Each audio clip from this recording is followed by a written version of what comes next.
Hi friends, നമുക്കിനി ആ മന്തിയൊക്കെ ഒന്ന് മാറ്റി വെച്ചിട്ട് പുതിയൊരു ഐറ്റം ട്രൈ ചെയ്ത് നോക്കിയാലോ. ഇതാണ് ചിക്കൻ ഹനീത്ത്. വളരെ ടേസ്റ്റിയും അതുപോലെ സിമ്പിളായിട്ട് നമുക്ക് ഉണ്ടാക്കിയെടുക്കാം. അപ്പോൾ അതിനാദ്യമായിട്ട് അതിൻ്റെ മസാല ഉണ്ടാക്കുന്നതിന് ഒരു മിക്സിയുടെ ജാർ എടുത്ത് അതിലേക്ക് ഒരു 4-5 ഏലയ്ക്ക, 1 സ്പൂൺ മല്ലിയും 1 സ്പൂൺ ജീരകവും 1 സ്പൂൺ കുരുമുളകും ഒരു 1/4 സ്പൂൺ മഞ്ഞൾപ്പൊടി ഇട്ട് നന്നായിട്ട് പൊടിച്ചെടുക്കാം. ഇനി ഒരു പാനിലേക്ക് നമ്മുടെ ചിക്കൻ എടുത്ത് വെച്ച് ഈ പൊടിച്ചെടുത്ത മസാലയും ഒരു ചിക്കൻ സ്റ്റോക്ക് കൂടെ എടുത്ത് നന്നായിട്ടൊന്ന് തിരുമുക. കൈയിട്ട് തന്നെ നന്നായിട്ടൊന്ന് തിരുമി മസാല നന്നായിട്ട് പിടിപ്പിക്കാം. ഇനി അതിലേക്ക് വെള്ളം ഒഴിക്കണം. ഞാനിപ്പോൾ 2 ഗ്ലാസ് വെള്ളമാണ് ഒഴിക്കുന്നത്. ആ 2 ഗ്ലാസ് വെള്ളവും കൂടി ഒഴിച്ചതിന് ശേഷം അത് കുക്ക് ചെയ്തെടുക്കാം. ഇനി ഇതൊന്ന് തിളച്ച് വരുന്നതിന് ശേഷം തിരിച്ചു മറിച്ചു വിട്ട് നമ്മൾ കുക്ക് ചെയ്യണം. ഈ ഒരു ടൈമിൽ നമുക്ക് ഉപ്പ് ആവശ്യമാണോ എന്നുള്ളത് നോക്കാം. കാരണം ഞാൻ ആദ്യം ഉപ്പിട്ടിട്ടില്ല.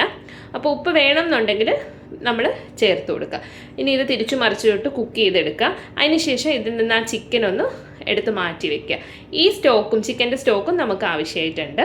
ഇനി ഒരു പാൻ അടുപ്പത്തേക്ക് വെച്ച് അതിലേക്ക് കുറച്ച് സൺഫ്ലവർ ഓയിൽ എടുത്ത് ഒരു ചെറിയ സവോള ചെറുതായിട്ട് അരിഞ്ഞത് ഒന്ന് ടോസ്റ്റ് ചെയ്തെടുക്കുക. ഇനി അതിലേക്ക് ഒരു തക്കാളി ഇതുപോലെ പേസ്റ്റ് ആക്കിയിട്ട് അതും കൂടി ഇട്ടൊന്ന് മിക്സ് ചെയ്ത് കൊടുക്കുക. ഈ തക്കാളിയുടെ വെള്ളമെല്ലാം ഒന്ന് മാറി ഒന്ന് വറ്റി വരുന്ന സമയം നമ്മൾ നേരത്തെ മാറ്റി വെച്ചിരുന്ന ചിക്കൻ സ്റ്റോക്ക് അതിലേക്ക് ഒഴിക്കുക.